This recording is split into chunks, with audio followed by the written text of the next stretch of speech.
other two colors you want to play. Or no colors. Or no colors, which is the version I prefer to play. You want to play green for Ancient Stirrings. And then Typically. you just get to throw in any other color. Like some play red. Yeah, red with Grove of the Burn Willows. Yeah, so you get to play...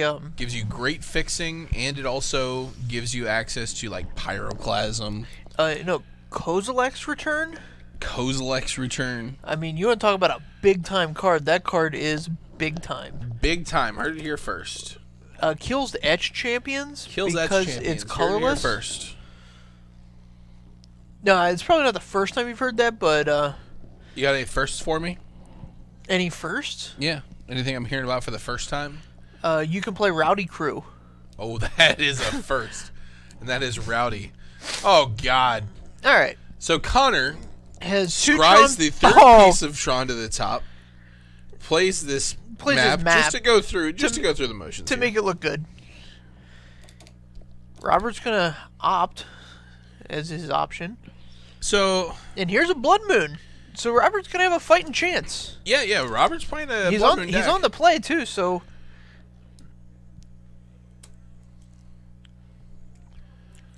that's a forthcoming piece of information, Spotter Monkey. I'm not going to Island. We're gonna release that when we're ready to release that. Here comes the mountain. One Montagna. Snapcaster Mage, here's the clock. There is the win con, and here is the lockdown. All right. Oh, man. Blood Moon. So, he gets to go get a green mana here, which... A1 Forest. I would still play the remainder of Tron just to rub it in. Still had this. Still, yeah, this thing.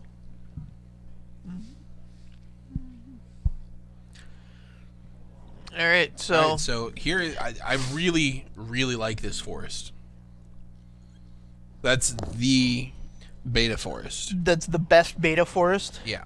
There's one that looks like there's a fog in the forest. Yeah, that one's bad. That's a bad beta forest. All right, well, you're wrong, so here we are. Here we are with the incorrect John Douglas on our own, going down the only road we've ever known. No, we know this road before, so he's got a mountain. So that forest is actually the only forest with a road on it. So yeah,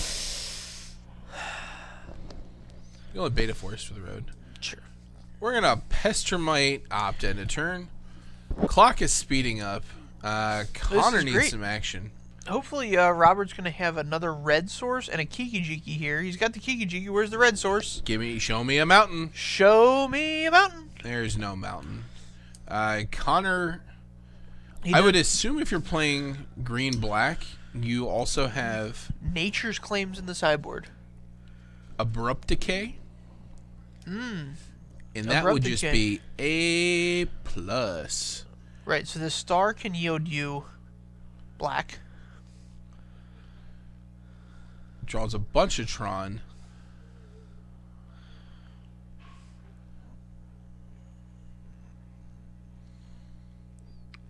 The Thing.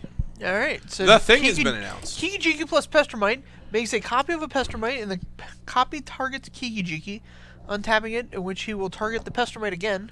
That is really interesting. Did you just come up with that combo on your own? I did not. Robert did last night while he was brewing this deck. Robert came up with the Kiki combo on his own. Wow. Yeah, I don't know why they've been printing that card in so many of these master sets.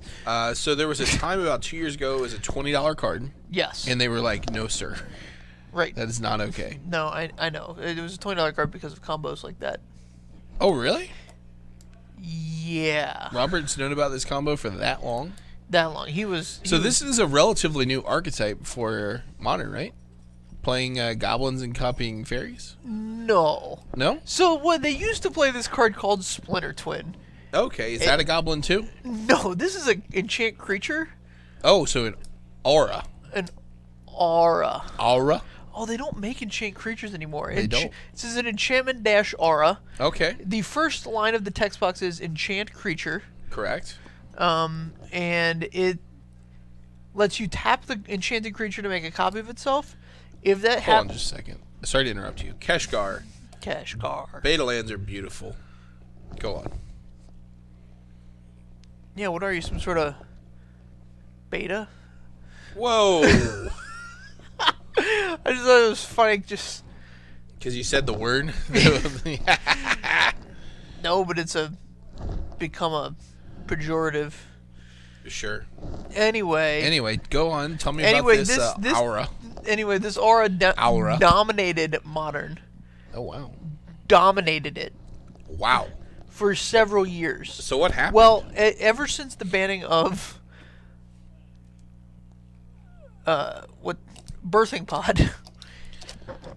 Arguably dominated before that as well. Sure. I would say... you go back to that, Modern? Yeah, in a heartbeat. Birthing Pod and Splinter Twin? Do I get Deathrite Shaman? Oh, God. Was that card legal?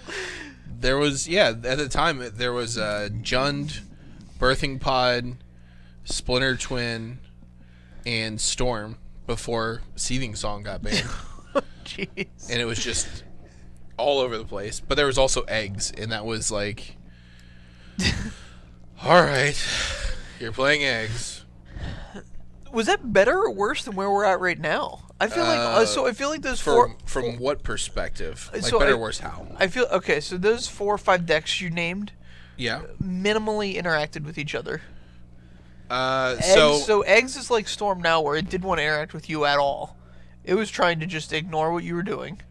Jund and Splinter Twin interacted a lot. Birthing Pod is just an interactive deck. Like, they have a combo that they can go off on, but like most of their wins are on creature damage. Sure. And Storm at the time didn't have the cost reducers, so it interacted heavily with your discard spells if you're playing Jund or the Birthing Pod deck. Yeah, this was the Pyromancer's Ascension version where... didn't even... Well, some versions ran that.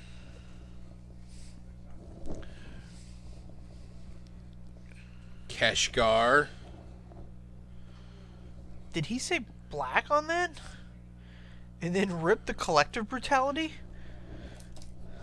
That's impressive. This is how we do it. This is how we drew it up. Sounds pretty good. So what do you take here? I don't know what's in Connor's hand. Obviously, that changes a little bit. Let's see. You probably have pretty good redundancy to get past this Vendilion Click. I might take the... What's the other red card below? Collective Brutality. It's in a braid. And a braid. So your choices there were just Cryptic and a braid. But like, if it gets to the point where he can Cryptic your stuff, like you're not in great shape. Right. Do we have the natural? Do we have the Natch? The Natch. Not only do we not have the Natch, we don't even have a turn 3 land. Embarrassing. I kept 2 of the 3 in there and had a cantrip. Oh boy. But to answer your question, yes, that modern format is greatly preferable to this one. Disagree, but okay. Really? Yeah. Okay. Horpin Whale. That seems aggressive. I would have just let that go. I'll take 2. So Warping Whale could... Oh, he has a redundant Warping Whale. Oh! Alright. Oh god, 2 Karns and the final Tron piece? Yeah. Pretty gross. Karn on the bottom. New card in hand. Here's my final Tron piece. Drew an O-Stone. Let me show you this Karn Silver Golem. I'm sorry, Karn Liberated. Yeah, he's liberated AF. So this is Karn no longer bound to the Legacy. So Legacy was a collection of artifacts that Urza had put together, Karn being the protector of the Legacy. He's liberated from that in this version of Is Karn. that what you think the liberation is from? Interesting. What do you think it's from? Interesting. What do you think it's from? Not that. Enlighten me then. He's liberated from the taint of Virexian oil.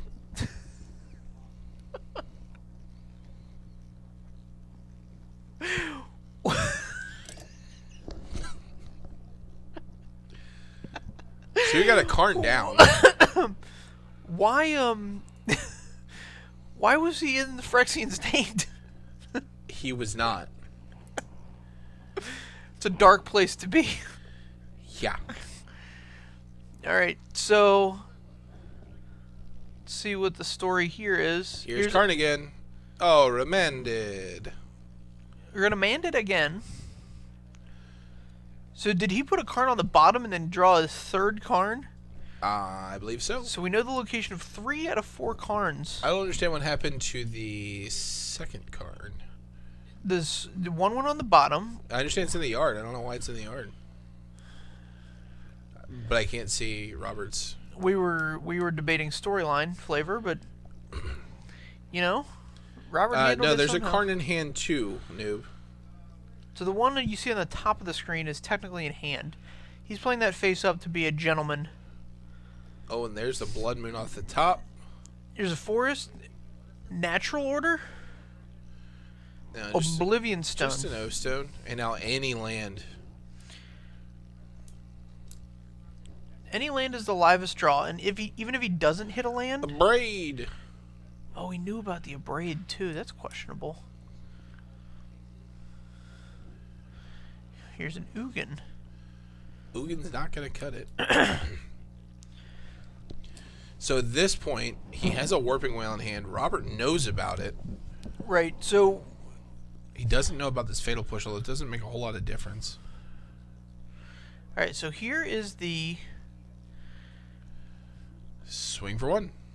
You're gonna take this Deceiver Exarch. approximately 18 times before you care about it. Oh, there you go. All right. So here's, and this should yield him a swamp. Yeah, Swamp.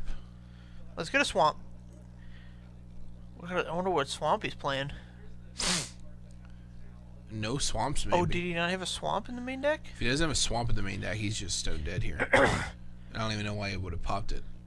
No, because you have to have the Warping Whale to break up the combo. He doesn't have Warping Whale. He has a mountain and a forest. I know. I'm just saying he intentionally left the forest up when he could have intentionally left a colorless land up to cast the Warping Whale. But those are mountains.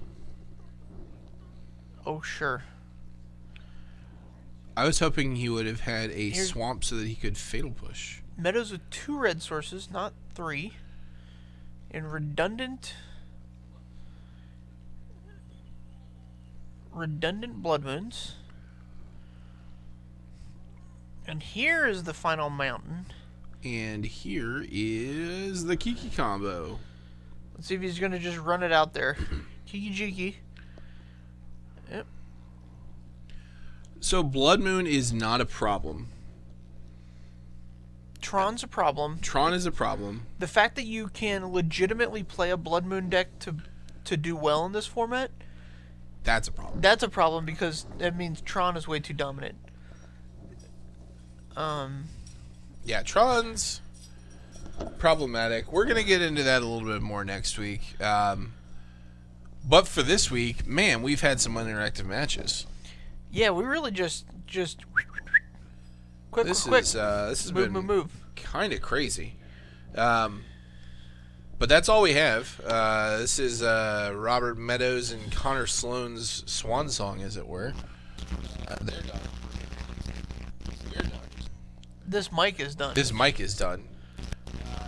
Join us tomorrow for some standard. You know what? You do this. It just makes more sense.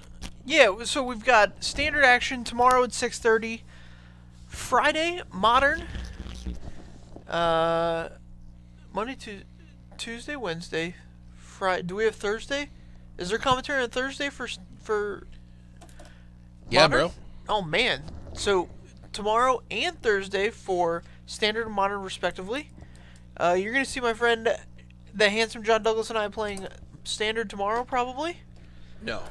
You're not going to be there? I will not be here. We're gonna be playing. Oh, you're right. I'm sorry. So We're going neither to of be us will be practicing playing Team Sealed for the Grand Prix in January. Yep. All right. Until then, we'll see you around next week. Smile later, nerds. Smile later, nerds.